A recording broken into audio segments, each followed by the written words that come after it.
Hello YouTube viewers, this is SIPSS. This is my my fourth video. This is post-op day number 8. My surgery date was March 6th of 2015. And today, first of all, I'd like to apologize for the lighting. I am a true amateur at this YouTube video stuff, so I'm hoping as time goes on I get better at the lighting and how to place the lighting. I messed around with it for about 15 minutes before I did the video, so sorry about any poor lighting and the glare in my glasses. It's really annoying. It looks like I don't have any eyes, but yes, I do have eyes. You can see.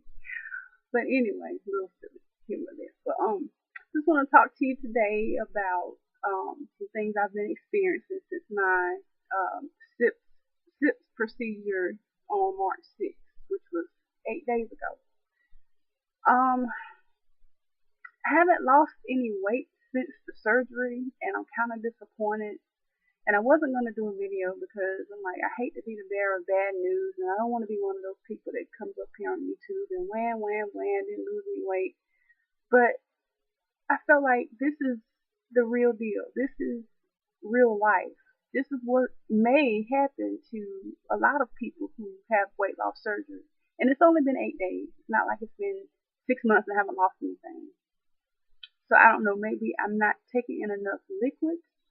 I'm not sure if, because it's been a struggle. Because really, honestly, I can take only maybe 4 ounces every 20 minutes now. And drinking a whole protein shake is daunting, when before the surgery I was able to drink 5 a day, which was required for my pre-op diet. But it has been a struggle to get liquids in, and right now I'm on full liquids, which means I'm allowed to have protein shakes, cream soups, and not yogurt yet, that's a little bit too thick, but yeah, the cream soups, like cream of chicken. Oh, and I brought some examples of things that I've been eating on the full liquid diet.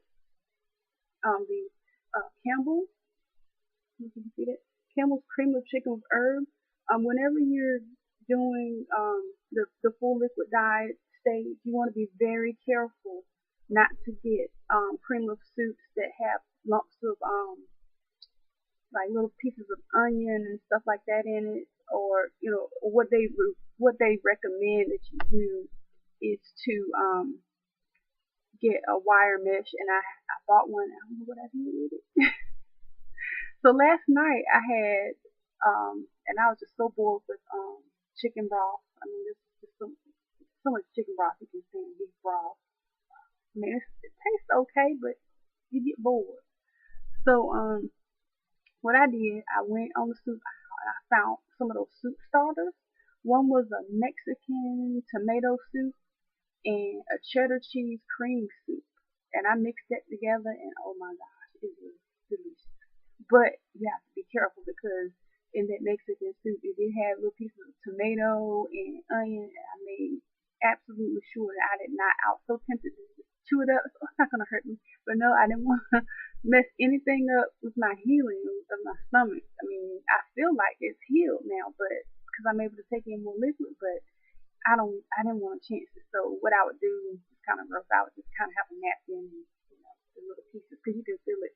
Oh, and I also would eat with a, and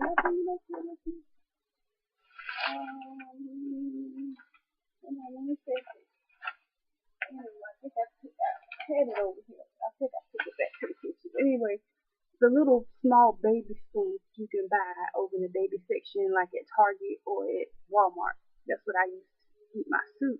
So that way I can control my portions and pay attention to the fullness that I feel after a couple of bites. You do that maybe 5 or 6 times, and you start to feel that tightness, and then you know you need to stop and wait about 15 minutes before you eat again. So it helps me with that. And since it's such a small amount, I can feel like if there's a piece of vegetable in there or something, so that way I don't accidentally eat it. And I don't think it would hurt, but I don't want to chance it. I'm just being very, very peculiar and particular about all the rules and what you're supposed to do and not do. So I don't want to mess this up. I so don't want to mess this up. Okay, so all right, so that was good. So you have to be creative when you go to the grocery store and you're bored. You can't eat anything yet. You can't just go buy a sandwich. I mean, you know, you could really hurt yourself if you try to eat early. I mean, I've heard stories on YouTube and everywhere else. Some people say, "Oh, I cheated. Now I was fine." But do you really know if you're fine? I mean, you may feel fine, but you may be stretching your pouch or your sleeve, and you don't want to do that, even though you feel fine.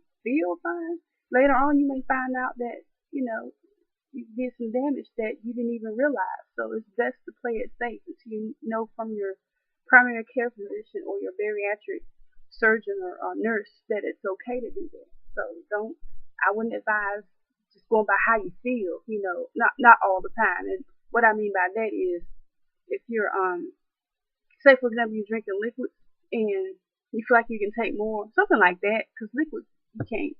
I've had to make sure of that too, just make sure that doesn't stretch, because I was worried about that. Oh my God, I'm drinking more liquid. Is that okay? Yes, it's okay. Liquids don't stretch. It's the food and solids that stretch. When you try to eat more, and you don't pay attention to that tightness that you feel. Once you start ignoring it and try to put in more, then yeah, you can't stretch it. So once you give yourself some time for it to register, and you feel that you may not even feel the same way you felt full before the surgery. You may have a different sensation. Okay, and I bought some other stuff here. I went shopping yesterday, and today is Saturday. So went shopping yesterday. I bought some, and I pray I bought the right kind of protein. Whey isolate. I'm new at all this too, so we're gonna learn together. Okay, so I bought some whey isolate from Walmart yesterday. It was a pretty good price. You get how many servings is in here? Let's see. I forgot. I'm gonna say about 15. Man, maybe more. I saw it here yesterday. But anyway, if I figure it out, I'll post another video later on how many servings is in this. You get 30 grams of protein per serving, and that's only one scoop, and it's 130 calories.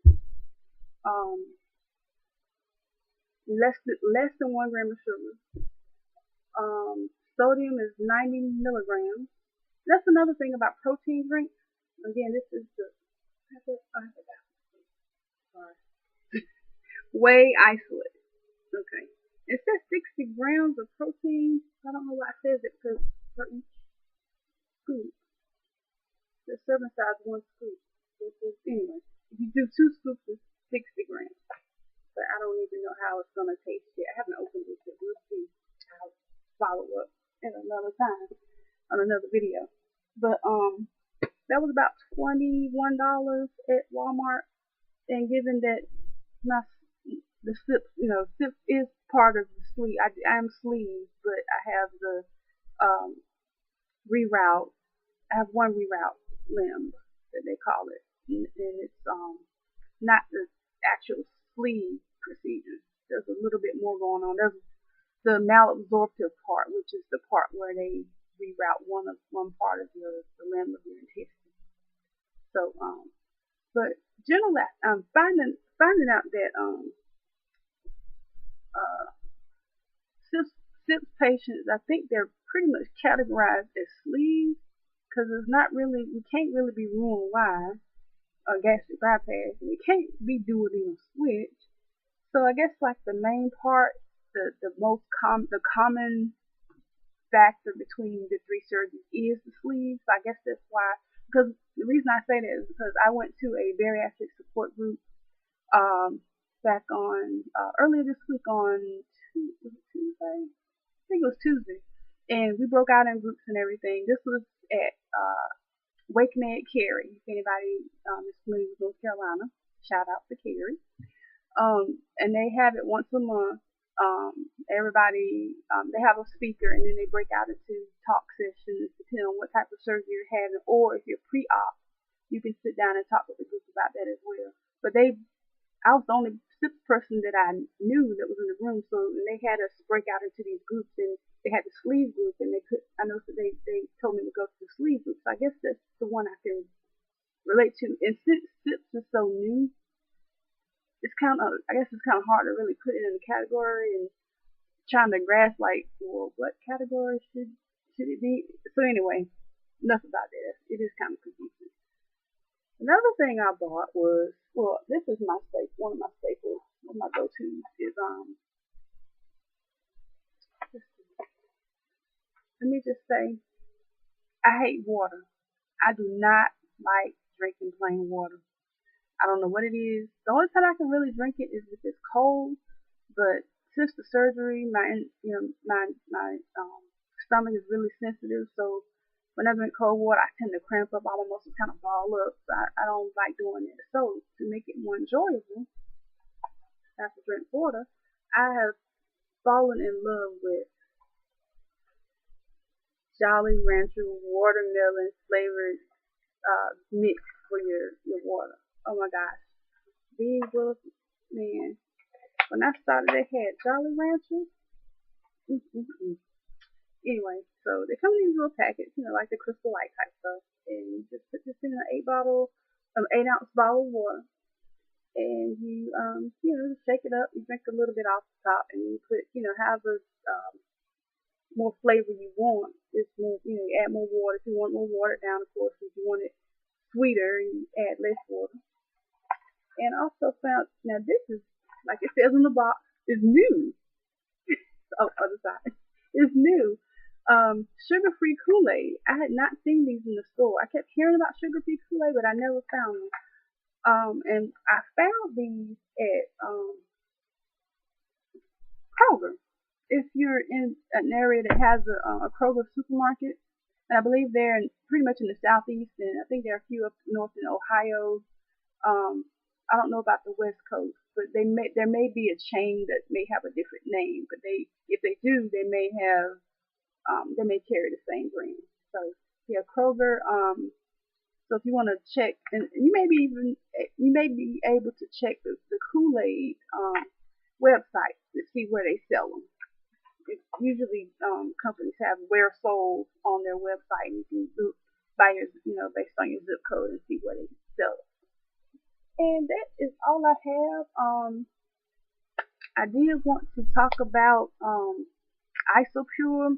I bought some today at Vitamin Shop, and they're not cheap, but I'm getting bored. And it's clear. I mean, I've tasted them. They taste okay. So next video, I'll talk about that. I'll talk about Isopure. So basically, this week I hadn't lost anything. I'm kind of disappointed. I'm kind of still hovering at like 241. Another thing I've been having trouble with is constipation. Something that might be why I'm not. It looks like I'm not losing any weight because that might still be just sitting in my whatever. A TMI. I won't go any further detail about that. But and then I had a moment where, okay, so they tell us that it's okay to eat sugar-free popsicles, right? So kind of got a little obsessed with those and been eating a lot of those. But it's supposed to be a good thing because it keeps you hydrated. But I feel like I'm liking them too much. So I guess I feel bad for liking something too much because that's what gets us in this position in the first place. We eat food that tastes good, and we eat too much of it. But even though it's not a harmful thing to eat, my feelings towards eating it is bothering me. And I was able to stop, but I just felt like I was going back into those old habits again. So that kind of worried me. So I need to keep that in check. I may need to talk to a counselor at the bariatric clinic about that. Because as you're going through this journey, and even pre-op, just noticing the things that trigger you is it really opens your eyes to it, because you're not eating regular food, you're just drinking protein shakes pretty much on the pre-op diet, and you notice that, you have a bad day at work, or whatever trigger, you're stressed out about something, or you're worried, or you're bored, or you're lonely, or whatever negative feeling you might be feeling at the time, you find yourself, if you're, most people who have a weight problem, or a lot of people that do have a weight problem, have problem with food addiction. And some are more severe than others. Some may eat even when they're after their surgery, may binge or eat foods that they should not be eating according to their surgeon's instructions. And when we do stuff like that, it's important to stop and acknowledge it. Like, this is what got me where I was in the first place. Now I need to get to the bottom of it before I move on to the next phase. When I start eating solid foods, I do not want to be one of those people that just regains everything again and get a revision. I understand sometimes people do need revisions because something may have gone wrong, like what's the thing, your stoma is too large or something, or there's a something went wonky with the surgery in the first place. Sometimes that does happen, but what I'm talking about is people who are using the surgery as a pig out card or whatever, or something like that. And I feel like this is your chance to reset everything, to reclaim your control over everything. And it's not a fix. It's not a quick fix. It's just a tool. Now, if you've been able to diet and exercise and you just can't quite get all the way there, I look at it this way. This is a tool to add on to what you've already learned and know how to do. You know how to eat right. You know how to exercise. So me discovering these issues that I have with food, I'm glad I'm able to acknowledge them, because now I can approach them and tackle them and try to resolve them so that I don't fall back into my old habits. So anyway, I just wanted to share that with you. And like I said, I didn't want to go on here and be like, well, I didn't lose any weight this week. Oh, woe is me. I didn't want to do that, but it's all part of the journey. Some weeks are going to be like that. Some weeks I may come up here and say, hey, I just dropped 7 pounds. I might happen next week. Who knows? But then again, I'm not exercising yet. I haven't gotten clearance to, to really just get in there and just hit the elliptical like I want to. And I don't want to hurt myself and then, set myself back even further. So I'm waiting for the all clear to do that. So I hope that everybody who's watching is, getting some help from my videos. And if you have any questions, like I said before, I'm going to go ahead and wrap this up. This has been pretty long. SIPPSchick@gmail.com, and it's SIPPEDCHICK@gmail.com. Until next time.